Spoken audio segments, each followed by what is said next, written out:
On est en compagnie de notre grand spécialiste de la culture, Kevin Girard. Comment ça va aujourd'hui? Ça va très bien.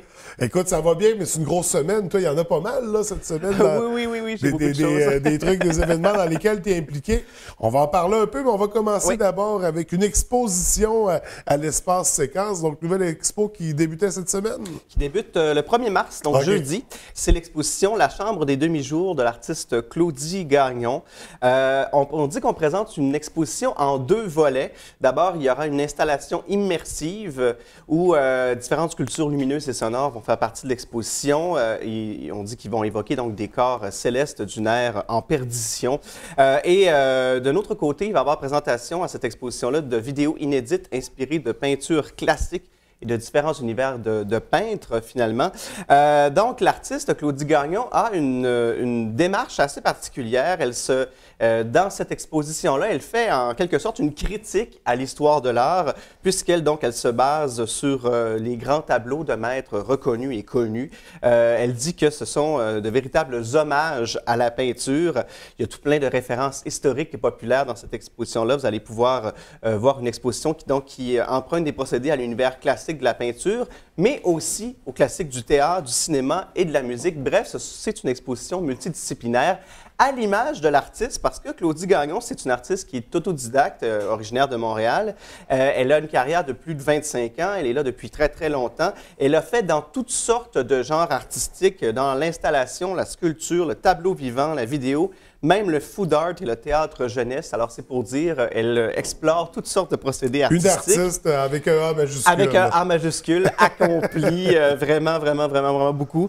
Même qu'on dit que ses œuvres font partie de plusieurs collections, notamment du Musée national des beaux-arts du Québec, du Musée d'art contemporain de Montréal, du Musée d'art contemporain des Laurentides, du Musée des beaux-arts de Montréal, bref, et de plusieurs collections privées. Bref, c'est une artiste qui est connue partout, une belle fierté, finalement, du Québec. Alors, allez la voir. Je rappelle, le vernissage, c'est ce jeudi 1er mars à 17h à l'espace séquence du Centre Bagne. Et l'exposition, vous allez quand même avoir un peu de temps pour la voir. C'est du 1er mars jusqu'au 5 mai. Et rappelons que c'est en collaboration avec le festival Regard sur le court-métrage, donc qui permet des belles associations comme ça. Alors oui, il y a le festival qui est à la mi-mars, qui s'en vient bientôt. On en reparlera du festival Regard. Mais le festival permet donc toutes sortes de collaborations avec d'autres médiums et avec d'autres organismes culturels. Et là, c'en est une. Donc, allez voir ça ce jeudi à 17h. Donc, à découvrir, sinon on a un peu moins, presque 3 mois pour aller le voir. De la façon que tu en parles, c'est incontournable. Oui. Donc, à découvrir une exposition. On parlait de cinéma avec Regard. En fait, on va parler du Festival du film de montage de Banff qui s'amène à Saguenay. Tout à fait. De montagne de Banff. C'est assez particulier. De montagne. J'ai lu montage, mais en effet, c'est montagne. Tout à fait. Mais c'est assez particulier, hein? Donc, il y a une tournée mondiale en ce moment du Festival de films de montagne de Banff. C'est une compétition où 300 films compétitionnent entre eux. 300 films où on va voir les plus beaux paysages de montagne, mais où on va voir aussi les exploits les plus spectaculaires en vélo de montagne, en ski, en escalade. Alors, les films sont vraiment autour de la thématique de la montagne. On va voir donc, bien sûr, les grands paysages, mais on va voir aussi des hommes et des femmes qui, dit-on, accomplissent leurs rêves un peu partout sur la planète. Vous allez avoir envie de, vous aussi peut-être, de repousser vos propres limites et de partir à l'aventure. Alors, on voit bien sûr des paysages de partout à travers le monde. Finalement, c'est une véritable odyssée, une exploration finalement du globe en quelques films. Alors, la tournée, elle est mondiale. Elle arrive à Saguenay le 2 mars à 19h. C'est ce vendredi à la salle François Brassard du Cégep de Jonquière. On dit que les films sont présentés en version originale. Ils seront sous-titrés, bien sûr, lorsque nécessaire. Et donc, la tournée arrive. Ce sont les mêmes films qui sont présentés donc, durant la tournée. On aura environ 2 heures d'images à couper le souffle parmi les 300 films dont je vous parlais. Si vous voulez l'information, vous pouvez appeler au 88 545 3330 ou aller sur le site Internet de Banff Québec qui est Banff, avec 2 F, québec.ca/Jonquière. Les billets sont au coût de 24,50 $. Bref, là, il faut aller voir pour toutes ces aventures humaines et sportives. C'est un incontournable. Donc déjà, les images qu'on voit à l'écran sont extraordinaires. Un festival à découvrir. Oui. On va poursuivre toujours dans les festivals. Une nouveauté à Saguenay, un festival de théâtre sur 2 jours seulement, bien particulier. Ah, je te coupe tout de suite, François. Une nouveauté, c'est la 18e édition. C'est la 18e, mon Dieu! Mais c'est correct parce que je vais vous en parler ce matin. Donc, peut-être vous allez le découvrir, ce festival-là. C'est nouveau, moi, c'est la première fois que j'en parle. Oui, je le découvre, en effet. En fait, c'est le programme Arts et métiers de la scène de la Polyvalence Jonquière qui a une collaboration depuis 18 ans avec le Théâtre La Rubrique. Ils organisent un festival sur 2 jours. Et là, c'est une petite menterie, ça dure quand même 3 jours. Mais donc, initialement, ça s'appelait donc le 2 jours à vivre au théâtre. Ça s'appelle encore comme ça. Donc, le festival 2 jours à vivre au théâtre pour les étudiants de la Polyvalente Jonquière en arts et métiers de la scène. Qu'est-ce qui se passe durant ce festival-là? Il y aura d'abord le 28 février, ce mercredi, une espèce de gala, une grande présentation de 9 scénettes montées par des étudiants qui ont été choisis préalablement en décembre. Alors, des scénettes d'environ 15 minutes sous un même thème. Cette année, le thème, c'est l'Église. Donc, c'est toujours le thème, toujours en lien avec un lieu. Cette fois-ci, c'est l'Église. Et je peux vous dire que pour des jeunes secondaires qui ne sont pas nécessairement d'une époque religieuse, ça a été beaucoup de découvertes, hein? Beaucoup d'exploration pour l'Église. Ils ont dû en apprendre beaucoup. Ils sont même allés visiter une église pour en apprendre davantage. Bon, les histoires allaient peut-être dans toutes sortes de sens clichés, mais ils ont dû donc inventer vraiment pour se coller à la réalité religieuse.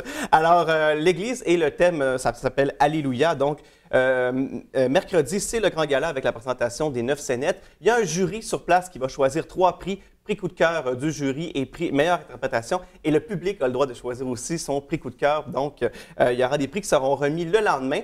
Donc, 2 jours à vivre parce que le lendemain, le 1er mars, les jeunes auront droit à des formations avec des professionnels du milieu, notamment Pierre Tremblay qui va parler de scénographie, Jean-Marc Roy qui va parler de vidéo, qui va faire une activité qui s'appelle Impro Vidéo, Amy Tremblay va être en improvisation. Bref, ils vont voir toutes sortes de facettes différentes du monde des arts de la scène. Et aussi, il y a un parrain qui est là toute la semaine, qui est cette année Matt Tremblay, qu'on a pu voir donc, dans plusieurs grandes comédies musicales, auprès notamment de Denise Filiatro. Il a joué dans plusieurs émissions télévisées. Donc, et c'est un ancien étudiant d'AMS qui revient donner espoir aux jeunes, finalement. Alors, il sera là tout au long de la semaine pour parler aux jeunes. Et tout ça se conclut avec la présentation de la pièce Les Haut-Parleurs du Théâtre Bluff, présentée à La Rubrique, que les jeunes auront le plaisir d'aller voir. Donc, c'est un beau festival. Et si vous voulez des billets, allez vite, il en reste presque plus. Il faut aller à la Polyvalente Jonquière, à la coopérative. Ça coûte 5 $ seulement pour mercredi. Donc, on dit mercredi, jeudi et vendredi également. Voilà. Pour le 2 jours à vivre au théâtre.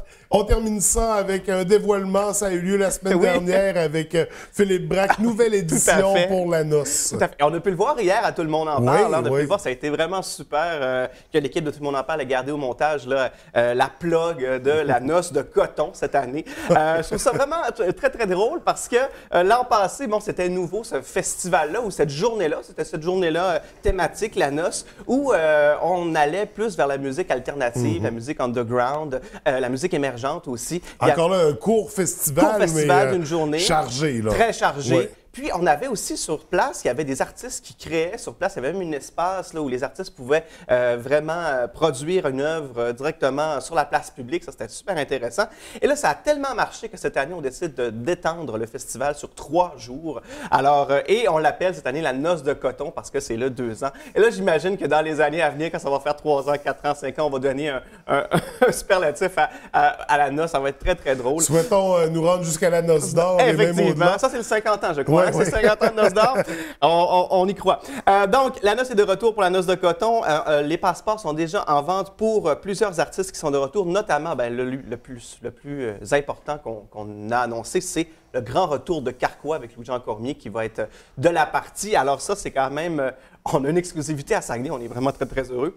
Il va y avoir comme groupe à la noce? Loud, Galaxy, À la Claire Ensemble, Laura Sauvage, We Are Wolves, Random Recipe, Alton Gun et Anatole seront de la programmation. Et c'est juste une première vague. Hein? On dit qu'il va y avoir une deuxième vague où on va avoir d'autres annonces. Les passeports sont en vente. Il en reste presque plus, seulement à 40 $. Si vous voulez de l'information, allez sur la page Facebook de la noce. Vous avez toutes les informations là-dessus. Et on s'en reparle pour la deuxième annonce. On aura l'occasion, certainement. Oui. Kevin, c'est ce qui fait le tour de nos sujets du jour. Merci beaucoup. On se retrouve dans 2 semaines. Dans 2 semaines. À très bientôt. Merci.